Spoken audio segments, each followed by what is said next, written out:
Bodiness Blogs is a forum with a philosophical bent for me to share about my extensive experience as a body, working with bodies for over 40 years, and advocating, as always, for the vast, often overlooked and underestimated and even magical intelligence of bodies. I hope you enjoy listening to my tales, triumphs, and tribulations, and maybe you'll learn something about yourself too, and being more loving, appreciative, and aware of your own body brilliance and how your body has formed your life, and your life, your body. So here we go, my first bodiness blog. I hope you enjoy it. Thanks for listening. So since I just had this amazing conversation with Uma Furman, the somatic sex educator and trainer, I thought I'm gonna record this since I brought up to her that I'd been invited to a sex party and we discussed it a bit. So here's my first minisode body blog. What do and don't life and sex parties have in common? Well, until this past Saturday, I could not have begun to answer that question. An invitation from an adventurous friend changed that. I've always been curious and wanted to go to one, particularly being a sexologist. At the very least, it's been on my list for professional edification. Always a good thing to understand your client's experiences as much as possible, as long as it doesn't compromise one's own integrity. So, like in daily life, the first decision is, what's my outfit going to be? How posh? How revealing? How comfortable? How come hither? Decisions most folks make on a daily basis. In general, at least since my promiscuous 20s, I've tended towards downplaying, even hiding my assets. I've just never been one to want to attract anyone and everyone just for the sake of being universally sexy. I've always just wanted to attract that rare person I actually would want to have sex with. Sadly, those are increasingly far and few between. I've only become pickier with age. After attire considerations and applications, and where to park, it's about whether you're going to go with the blue blinking lariat, just here to observe folks, versus the pink glow, up for it as long as you ask. I went with the blue, assured I could always be respectfully persuaded otherwise. But what I found, much to my first surprise, was that I wasn't even tempted. My friend and I watched all kinds of acts between humans, shows meant for titillating entertainment, as well as many interpersonal engagements. At one point, she and I sat cozied into a sofa for almost 2 hours just watching a variety of coupling. Well, technically, that term was often outnumbered. She and I companionably chatted, mused, shared observations, not something one would do under such circumstances with just anyone in their lives. Occasionally, someone or two folks would cozy up on the other side of me to watch alongside. Sometimes they would ask, "First time?" The most common question ventured throughout the night. And just so you know, every person I spoke to and observed out of the 150 plus people gathered in this classy commercial space were really, really nice. I'd even say pretty wholesome, despite what they were or weren't wearing. The second question most people asked was, "How is this for you?" Or, "How are you feeling?" And I found both surprisingly hard to answer.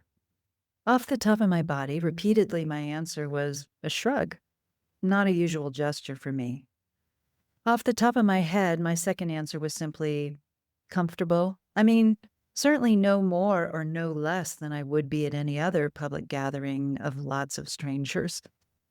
The fact that people were wandering around in breast-bearing strappy outfits, or caressing bare asses, or making out with one or more people, or wearing ears and a tail and little else, or there were tables of sex toys, condoms, and sanitizing spray bottles, I didn't find it all destabilizing.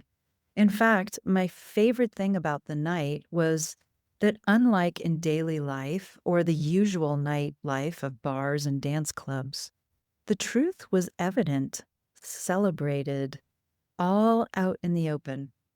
Most people there were out for sex, to be attracted, attractive, forward, adventurous, curious, and yes, for some, kinky.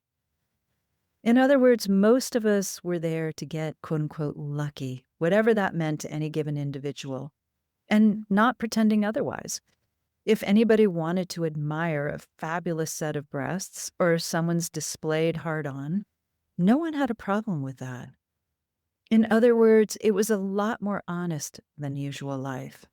And I loved that about it, particularly because it's a group that doesn't allow entrance until you sign a lawfully binding waiver and then sequester for an additional verbal briefing with a consequent attestation to exclusively, religiously even engage in quote unquote enthusiastically consensual practices only. Everyone is very respectful. Not so much, at least all the time in usual life. The other thing I loved about this culture, and I had ample time and bird's eye viewing to posit, that the sexual time and care between genders was remarkably balanced. From what I saw, this is a demographic that sexually gives as it receives, generously. The male people were just as into pleasuring the female body people and vice versa. Equal opportunity here. As we know, personally or pornographically, not so true in much of the civilian world. But was I shocked by anything? Having been a sexologist for over a decade and professionally privy to all manner of human sexual experience through tale or deed, I don't shock easily, with the exceptions of bestiality, cruelty, lack of consent. But there was one thing that did shock me. Throughout the evening, I felt surprisingly unaroused. And arousal is something I experience a lot. In general, I find life pretty arousing. So why not with this sex-y party? It took me until the next day to be able to put my finger on why. And here comes what life and at least this sex party have very much in common. The lack of sensuality. Even between the women folk, there was so little touch and time given and received to feel and be felt across all opportunities of skin, texture, turn-ons. Almost all the activity, and it sometimes was considerable in its endurance, was genital.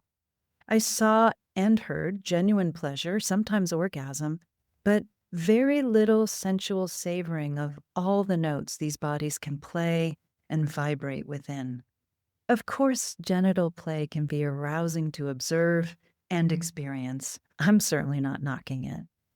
I'm just bemoaning how impoverished I suspect the majority of bodies are. Because if even this sex-positive, equal opportunity, open-minded, and open-bodied collection of people are barely touching the majority of each other's highly arousable surface area, who is? Shocked? No, I guess not. I've heard perpetually from clients and friends and have experienced myself the longing for more touch. Long and slow, thorough, deeply given, and deeply received. But saddened? Absolutely. For another body blog on sensuality, stay tuned. It's on its way.